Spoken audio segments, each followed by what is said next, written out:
हनुमान् श्रीपदो वायुपुत्रो रुद्रो नघोजरः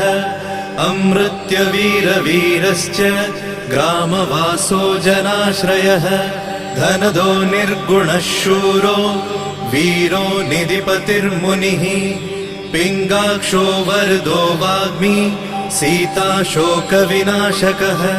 शिवः शर्वत्परो व्यक्तो व्यक्ताव्यक्तो धराधरः